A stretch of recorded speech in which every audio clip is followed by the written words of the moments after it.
बहुत बहुत स्वागत है आपका एलविन क्लासेस में। हम आगामी परीक्षाओं के लिए एक विशेष श्रृंखला जिसमें 150 से 200 के आसपास प्रमुख विषय होंगे जो परीक्षाओं में पूछे जाते हैं। अभी जून, मई और अप्रैल में क्रमशः उत्तर प्रदेश में कई परीक्षाएं आयोजित होने वाली हैं, जिनके सामान्य विषय, सामान्य अध्ययन के प्रश्न पत्र के पाठ्यक्रम को ध्यानगत रखते हुए कुछ हमारी टीम के द्वारा कुछ विशेष जो विषय होते हैं, टॉपिक होते हैं, उनका चयन किया गया है और उन्हीं टॉपिकों के साथ हम लोग प्रतिदिन एक टॉपिक को ख़त्म करने का, समाप्त करने का, उसके हर आयाम से, उसके जितने आनंतिक आयाम हैं परीक्षा उपयोगी, उनकी दृष्टि से ख़त्म करने का, कंप्लीट करने का प्रयास करते हैं। इस बीच कुछ 2-4 दिन वीडियोस नहीं आ पाई, कुछ तकनीकी समस्याएं थी। अब वीडियो आएंगी। आप हमारी वीडियोस को शुरू से अंत तक देखा करिए। देखिए, आज हम लोग इसके पहले तरंग विषय को पढ़ रहे थे। तरंग में हम लोग पढ़े यांत्रिक तरंगों को, विद्युत चुंबकीय तरंगों को, यांत्रिक तरंगों में अनुप्रस्थ और अनुदैर्ध्य, उसके बाद विद्युत चुंबकीय तरंगों के सभी प्रकारों को पढ़े। उसके बाद हमारा जो आज का महत्वपूर्ण विषय है वो ध्वनि है। ध्वनि, साउंड क्या है, कैसी तरंग है, कैसे हमें कान में सुनाई देती है। देखिए, सभी ध्वनि जो होती है वो आवाज़ नहीं, ध्वनि से सीधा तात्पर्य हमारा ये है कि जो हमारे कानों के प्रति संवेदी हो, जो हम सुन पाए, वही हमारे लिए ध्वनि है। लेकिन ध्वनि कैसे होगी? कंपन के माध्यम से हम ध्वनि को अनुभव करते हैं, ध्वनि का अनुभव करते हैं। तो इस ध्वनि को पढ़ेंगे। ध्वनि को चलने के लिए क्या माध्यम की आवश्यकता होती है, नहीं होती है, क्या ध्वनि निर्वात में चल सकती है। उसके बाद देखेंगे कि ध्वनि जिस माध्यमों में चलती है, संचलित होती है, संचारित होती है, जो भी आप नाम देना चाहें उसको दे सकते हैं, तो उसमें उसका वेग क्या होता है, क्या ठोस में ध्वनि का जो वेग होता है, स्पीड होता है, वो ज़्यादा होता है या द्रव में होता है या गैस में होता है। इसके विभिन्न आयामों को देखेंगे। ध्वनि किस प्रकार की तरंग है, क्या ये अनुदैर्ध्य है, अनुप्रस्थ है, यांत्रिक है, विद्युत चुंबकीय है या क्या है, इसके विषय को हम लोग समझेंगे। उसके बाद ध्वनि तरंगों के प्रकार को देखेंगे, 3 प्रकारों को विस्तृत समझेंगे। आइए प्रारंभ करते हैं। ध्वनि किसे कहते हैं? ध्वनि तरंग के रूप में संचरित होने वाली ऊर्जा का एक रूप है। ध्वनि कैसे? तरंग के रूप में। अब वो तरंग कैसी होगी? तरंग जैसे हम लोग देखें कि एक ये वाली तरंग, एक एकदम ऐसे दोनों 2 टाइप की तरंग हो गई। तो ध्वनि कैसी तरंग है? अब आवाज़ कैसे सुनाई देता है? देखिए, हमारे जो कान होते हैं वो किसी आवाज़ के प्रति संवेदी होती हैं, किसी आवाज़ के प्रति संवेदी नहीं होते हैं। तो आवाज़ जो प्रारंभ होता है वो कंपन से होता है। जैसे कोई चीज़ हुआ, उसमें ये कंपन हुआ, कंपन से आवाज़ हुआ। उस आवाज़ को अगर हमारा कान सुग्राह्य करता है, उसके प्रति संवेदी है, तो हम उस आवाज़ को सुन सकते हैं। देखिए, ध्वनि का स्रोत, ध्वनि का जो सोर्स है वो क्या है? वस्तुओं का कंपन है, परंतु सभी कंपन ध्वनि नहीं करते। ध्वनि का सोर्स जो है वो कंपन है, लेकिन सभी कंपन ध्वनि नहीं करते हैं। ऐसे कंपन जिनकी अनुभूति हमें कानों द्वारा होती है तथा जिन्हें हम सुन सकते हैं। अब रात को चमगादड़ सुनते हैं, उल्लू सुनते हैं, या जो कुत्ते होते हैं वो कुछ ऐसी आवाज़ों को अनुभव कर लेते हैं, सुन सकते हैं, जो मानव कान नहीं सुन सकते हैं। तो वो हमारे लिए ध्वनि की परिभाषा में सुग्राह्य नहीं होगा। उसको हम नहीं ध्वनि की परिभाषा में उसको अपनी ध्वनि की परिभाषा की बाउंड्री में उसको नहीं लेंगे। तो ध्वनि क्या है? ऐसे कंपन जिनकी अनुभूति हमें कानों द्वारा होती है। हमारे कान जो सुने वो हो गया, उन्हें ध्वनि कहते हैं। अब ध्वनि क्या है? ध्वनि एक तरंग है। तरंग में कंपन होगा, ऐसा कंपन जिनके प्रति हमारे कान संवेदी हो। तो ध्वनि क्या है? पहला पूछेगा कि ध्वनि क्या है, तो ध्वनि भी एक तरंग है। ठीक। अब ये किस प्रकार की तरंग होती है? ध्वनि अनुदैर्ध्य तरंग होती है। कौन सी? हम 2 तरंगों के बारे में पढ़े थे, अनुप्रस्थ और अनुदैर्ध्य। ठीक है। जो अनुप्रस्थ तरंगे हैं वो केवल ठोस में चलती हैं, लेकिन जो अनुदैर्ध्य तरंगे हैं वो ठोस, द्रव, गैस तीनों में चलती हैं। यूँ कहें कि ध्वनि हमारी क्या है? यांत्रिक अनुदैर्ध्य तरंगे हैं। इसका मतलब क्या हुआ? इसे चलने के लिए, ध्वनि को संचारित होने के लिए किसकी आवश्यकता पड़ेगी? माध्यम की आवश्यकता पड़ेगी। वो माध्यम क्या होगा? हम अपनी पिछली कक्षा में पढ़े, अनुदैर्ध्य तरंगों वाले गुण रखती हैं। अर्थात अनुदैर्ध्य तरंगें किस में संचारित होती है, किस में चलती है? ठोस, द्रव और गैस। अनुदैर्ध्य तरंग जैसा गुण रखती है हमारी ध्वनि तरंगे, अर्थात ध्वनि तरंगे भी जो होंगी वो ठोस, द्रव और गैस तीनों में संचलित होंगी, संचारित होंगी, चलेंगी। ठीक। उसके बाद इससे ये भी तात्पर्य हो गया कि जब अनुदैर्ध्य तरंगों जैसी होती है तो ये बिना माध्यम का नहीं चलेगी। इसके लिए ध्वनि तरंगों को चलने के लिए माध्यम की आवश्यकता होती है। विद्युत चुम्बकीय तरंगों को चलने के लिए माध्यम की आवश्यकता नहीं होती है। प्रकाश जो है उसको चलने के लिए, प्रकाश तरंगों को, प्रकाश ऊर्जा का एक रूप है, उसको चलने के लिए ध्वनि की माध्यम की आवश्यकता नहीं होती है। अर्थात प्रकाश निर्वात में भी चलता है, विद्युत चुम्बकीय तरंगों के भी चलने के लिए माध्यम की आवश्यकता नहीं, तो वो प्रकाश में। लेकिन जो हमारा ये ध्वनि है इसको संचारित होने के लिए माध्यम की आवश्यकता होती है, इसलिए यांत्रिक तरंगे हैं। यांत्रिक तरंगों का गुण क्या होता है? यांत्रिक तरंगे ऐसी तरंगे होती है जिनको चलने के लिए माध्यम की आवश्यकता होती है। विद्युत चुम्बकीय तरंगे ऐसी तरंगे होती हैं जिनको चलने के लिए माध्यम की आवश्यकता नहीं होती। प्रकाश भी ऐसी व्यवस्था है, प्रकाश भी एक संचारित होने के लिए माध्यम की आवश्यकता नहीं होती है। तो इसलिए जो हमारा साउंड है वो साउंड क्या है? इसको चलने के लिए माध्यम की आवश्यकता होती है। इसलिए पहला अगर प्रश्न आपको पूछा जाएगा कि क्या ध्वनि को चलने के लिए माध्यम की आवश्यकता होती है? हाँ, होती है, क्योंकि ध्वनि यांत्रिक तरंग है। अब यांत्रिक तरंग में अगर उसको डिवाइड करके पूछेगा कि ध्वनि तरंगे जो होती हैं वो अनुदैर्ध्य यांत्रिक तरंगे हैं या अनुप्रस्थ यांत्रिक तरंगे, तो हम कहेंगे कि अनुदैर्ध्य यांत्रिक तरंगे हैं, क्योंकि इसको चलने के लिए ये किसी भी माध्यम में चल सकती है, माध्यम की आवश्यकता होती है। अब अंतरिक्ष में जैसे कोई व्यक्ति जाता है तो दो लोग आपस में बात नहीं कर पाते हैं। क्यों? क्योंकि वायुमंडल नहीं होता है। अगर वायुमंडल नहीं होगा अर्थात गैस नहीं होगा, गैस का आवरण नहीं होगा तो माध्यम नहीं होगा, माध्यम नहीं होगा तो एक दूसरे की आवाज़ को नहीं सुन पाएंगे। इसीलिए ये जो है अंतरिक्ष में वायुमंडल अनुपस्थित होता है। यही कारण है कि अंतरिक्ष यात्री चंद्रमा के धरातल पर एक दूसरे की आवाज़ नहीं सुन सकते हैं। ध्वनि तरंगों के 3 प्रकार होते हैं: अवश्रव्य, इंफ्रासोनिक, श्रव्य ऑडिबल और पराश्रव्य अल्ट्रासोनिक। केवल श्रव्य तरंगे ऐसी तरंगे होती हैं जिनकी आवृत्ति 20 हर्ट्ज से 20,000 हर्ट्ज के बीच होती है। देखिए, जो ध्वनि तरंगों को 3 रूपों में बांट दिया गया है: अवश्रव्य तरंगे, श्रव्य तरंगे और पराश्रव्य तरंगे। अवश्रव्य तरंगे जिनकी आवृत्ति 20 हर्ट्ज से कम, श्रव्य तरंगे जिनकी आवृत्ति 20 हर्ट्ज से लेके 20,000 हर्ट्ज तक। अब श्रव्य तरंगे मतलब जिसके प्रति हमारे कान संवेदी हो, जिनको सुन पाते हो। तो मनुष्य के कान जो होते हैं वो 20 हर्ट्ज से लेकर 20,000 हर्ट्ज की आवृत्ति तक के ध्वनि तरंगों को सुन सकते हैं।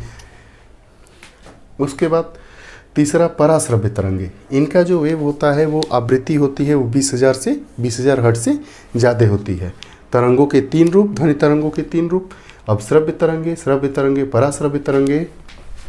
अवश्रव्य तरंगे देखिए, जो इंफ्रावेव है उनकी जो आवृत्ति है वो 20 हर्ट्ज से कम है।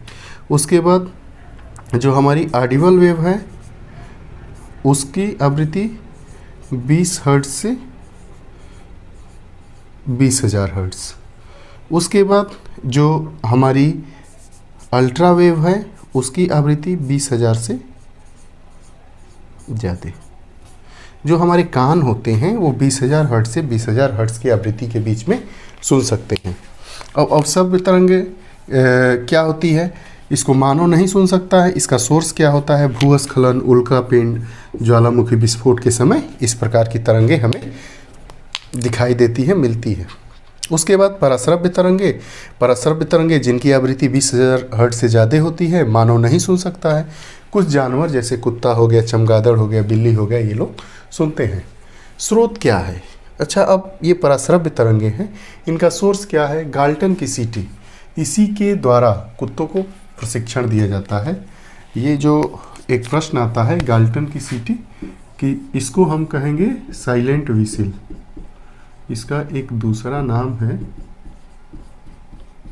साइलेंट व्हिसिल, साइलेंट सीटी।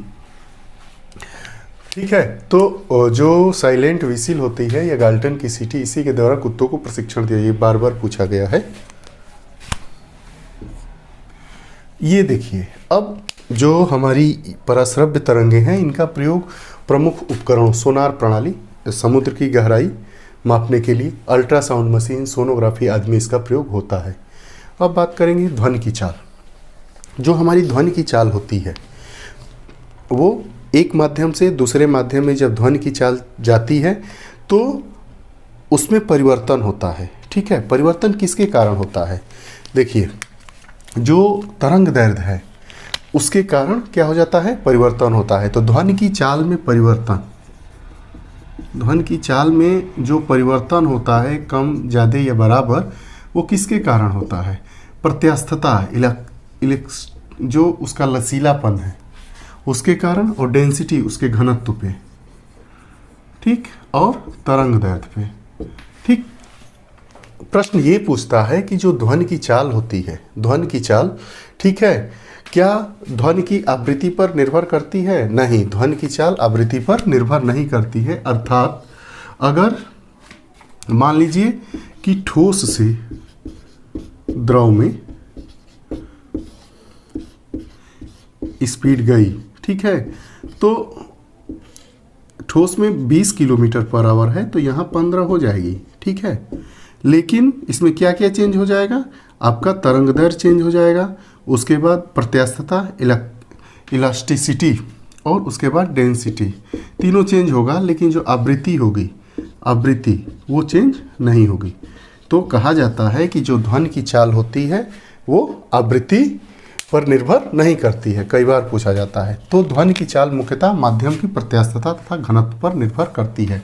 ध्वनि की चाल एक माध्यम से दूसरे माध्यम में जाने पर तरंग दैर्ध्य के कारण ध्वनि की चाल में परिवर्तन आ जाता है।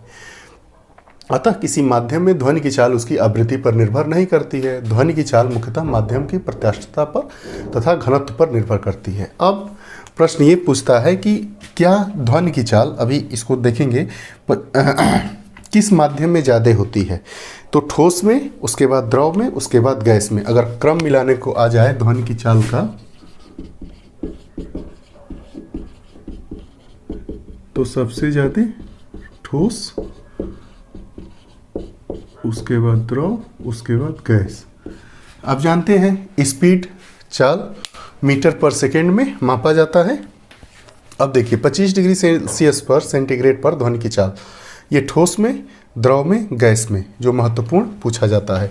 तो पदार्थ ये नीचे दिया है, ये अवस्था है पदार्थ की और पदार्थ की स्पीड।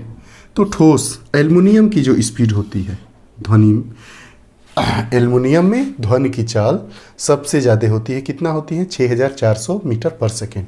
उसके बाद अगर धातु की बात की जाए, सॉलिड की बात की जाए, तो निकिल में 6040 मीटर पर सेकेंड। उसके बाद स्टील में 5960 मीटर पर सेकेंड। उसके बाद लोहा में 5950 मीटर पर सेकेंड। उसके बाद पीतल में 4700 मीटर पर सेकेंड।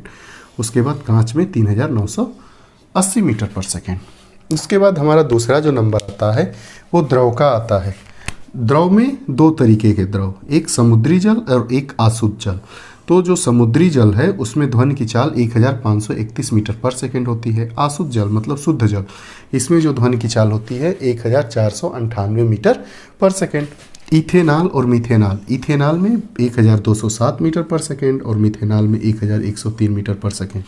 वैसे ही अगर गैस में बात की जाए तो सबसे ज़्यादा गैस में हाइड्रोजन में क्या होती है? ध्वनि की चाल सबसे ज़्यादा होती है, तेज होती है। हाइड्रोजन में कितनी होती है? 1284 मीटर पर सेकेंड। हीलियम में 965 मीटर पर सेकेंड। वायु में 346 मीटर पर सेकेंड और ऑक्सीजन में 3116 मीटर पर सेकेंड। इस कक्षा में हम लोग ध्वनि तरंगे और उसके बाद उसके प्रकार, उसके बाद ध्वनि की चाल किसमें सबसे ज़्यादा होती है। तो प्रश्न ये पूछता है कि पहला प्रश्न इस पूछा जाएगा या पूछा जाता है कि ध्वनि कौन सी तरंग है। ठीक है, तो ध्वनि यांत्रिक तरंग है। अब यांत्रिक तरंग में पूछेगा कि ध्वनि किस प्रकार की यांत्रिक तरंग है। तो ध्वनि अनुदैर्ध्य प्रकार की यांत्रिक तरंग है। क्या ध्वनि को चलने के लिए माध्यम की आवश्यकता होती है? तो जी, ध्वनि को चलने के लिए माध्यम की आवश्यकता होती है। अर्थात इसको अगर हम विपरीत तरीके से सोचें तो निर्वात में ध्वनि संचरित नहीं हो सकती है, चल नहीं सकती है।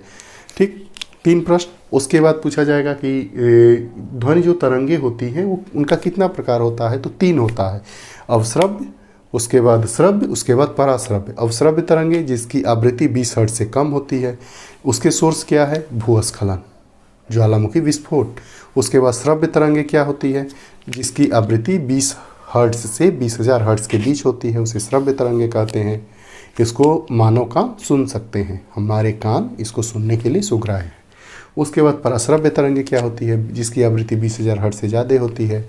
इसको कुछ जानवर सुन सकते हैं, मानव कान नहीं सुन सकते हैं। तो वो जानवर कौन कौन से हैं, तो वो जानवर हमारे बिल्ली, कुत्ता, चमगादड़ हैं। उसके बाद जो गाल्टन सिटी, जिसे साइलेंट सिटी कहा जाता है, उसका प्रयोग होता है पराश्रव्य तरंगों के प्रयोग से, उसका प्रयोग होता है कुत्तों के प्रशिक्षण में। उसके बाद जो हमारी सोनार प्रणाली है, सोनोग्राफी मशीन है, अल्ट्रासाउंड मशीन है, इन सब में पराश्रव्य तरंगों का प्रयोग किया जाता है। उसके बाद ध्वनि की चाल एक माध्यम से दूसरे माध्यम में जाएगी तो तरंग दर चेंज हो जाएगा। डेंसिटी पर निर्भर करती है, इलास्टिसिटी पर, उसकी प्रत्यास्थता के ऊपर निर्भर करती है। लेकिन ध्वनि की चाल अगर एक माध्यम से दूसरे माध्यम में जाएगी तो उसकी आवृत्ति पर कोई प्रभाव नहीं पड़ेगा। इसको हम ऐसे भी कहेंगे कि ध्वनि की चाल का आवृत्ति पर कोई या आवृत्ति से ध्वनि की चाल पर कोई प्रभाव नहीं पड़ता है। उसके बाद हम लोग देखें कि जो ध्वनि की चाल होती है सबसे ज़्यादा ठोस में, उसके बाद द्रव में, उसके बाद गैस में। ठोस में एल्युमिनियम में, उसके बाद निकिल, उसके बाद स्टील, लोहा, पीतल, कांच, ये अवरोही क्रम है। उसके बाद द्रव में सबसे ज़्यादा समुद्री जल, आसुत जल, उसके बाद इथेनॉल, मिथेनॉल। उसके बाद गैस की बात करेंगे, हाइड्रोजन, हीलियम, वायु और ऑक्सीजन। आप लोग हमारे साथ जुड़े रहें, इसके लिए धन्यवाद। साथ ही आप लोगों से ये मेरा आग्रह है कि आप @11 क्लासेस नाम सर्च करेंगे तो आप हमसे इंस्टाग्राम, फेसबुक पेज, यूट्यूब, उसके बाद टेलीग्राम, ट्विटर आदि सभी सोशल नेटवर्किंग साइटों पर आप हमसे जुड़ सकते हैं। कृपया आप हमसे जुड़ें।